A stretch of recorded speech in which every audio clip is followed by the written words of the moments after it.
I did want to move on to a couple of the players that performed well against Newcastle, and that includes Mohamed Salah because we talk about him every week, really. But again, he got another assist, and I did check the stats. He's on track, I believe, for 57 goals and assists in the league just by itself. And I did check it against Messi's stats, and Messi's highest ever goals and assists total was 66 in La Liga, and he's only bettered 57 twice in his career. So what I wanted to ask you is, do you think, let's assume Salah stays at Liverpool, do you think that this season is replicable from him, or is this an anomaly where maybe he'll return to having a really good season, but maybe just not a Messi level season? Yeah, I don't think you're probably going to put many of these seasons together in your career, to be honest. And as freakishly good as he is, and as much as Arne Slot has kind of tweaked things as well to just put more of the ball through him in the final third, that is clearly something that he's benefiting from massively. I think he's going to struggle to kind of do this again. But as you say, I mean, is at least at kind of the bottom of his floor really going into next season is probably 30 goals all comps, and that as a starting fact. And he'll probably get more than that, which just shows you the just outrageous level that he plays at, really. So, in terms of if there's any discussion about the contract that Liverpool are going to give him and what they're going to get from that next season, I just don't think there's any doubt that he's going to provide an awful lot of goals and assists. It probably won't be quite this level, albeit I'm probably opening myself up to him making me look stupid because he's an absolute joke of a footballer, really.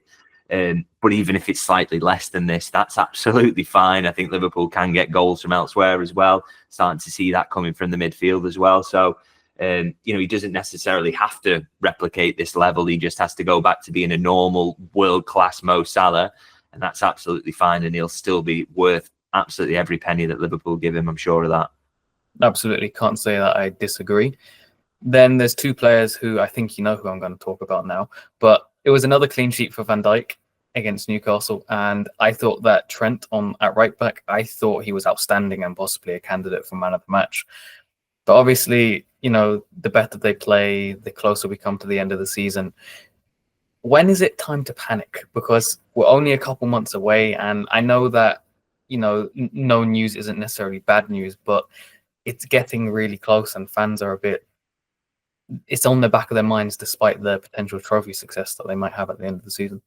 Yeah, to be honest, in terms of panicking, I don't think. Yeah, I speak to Virgil van Dijk fairly regularly in the mix zone. He stops quite a lot to speak to us, and he had a conversation relatively recently where he was like, "Look, if I'm not panicking, there's no reason for anybody else to really. I'm kind of relaxed about it." So, and I think with those two in particular, him and Mo Salah, is that we've seen this a lot with players who are in that age range and are getting towards the end of the contracts, that they can be signed quite late in the day. I don't think that's that's not particularly unusual, really. I think that, and both players are giving signals that they're not worried about it. They both said that they want to stay, and Liverpool want to keep both as well. So all those ingredients are there for it to resolve itself. I think one area where you might be a little bit worried is the Trent one. I think Liverpool would have liked to have had that wrapped up by now. I think too much is getting read into the fact he's not speaking about it, by the way, in terms of, I don't think that necessarily definitely means he's leaving. And as far as I'm aware, talks are still ongoing. So I don't think any decisions being made, even though people are maybe speculating about that.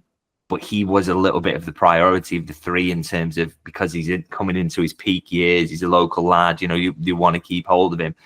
I'm a little bit concerned that one's not wrapped up, if I'm honest, because I think that maybe says something about him thinking about going and wanting that move to Real Madrid, maybe. So that one's a little bit of a worry. But with the other two, I'm still fairly convinced that they will sign up now, because they're so relaxed in their demeanour. You're not hearing Mo Salah talk about it very much at all now. Virgil obviously is giving that message in that he's calm about it. So pretty confident on those two. And with Trent, the only thing that's making me think he might be leaving is not necessarily that he's not speaking about it, because he did say that would be the case, but it's more the fact that it hasn't been wrapped up yet, which suggests there's a difference between the two that maybe they'll struggle to get over, because you just know Liverpool would have been desperate to get him signed up as soon as possible, and the other two, they could run them late.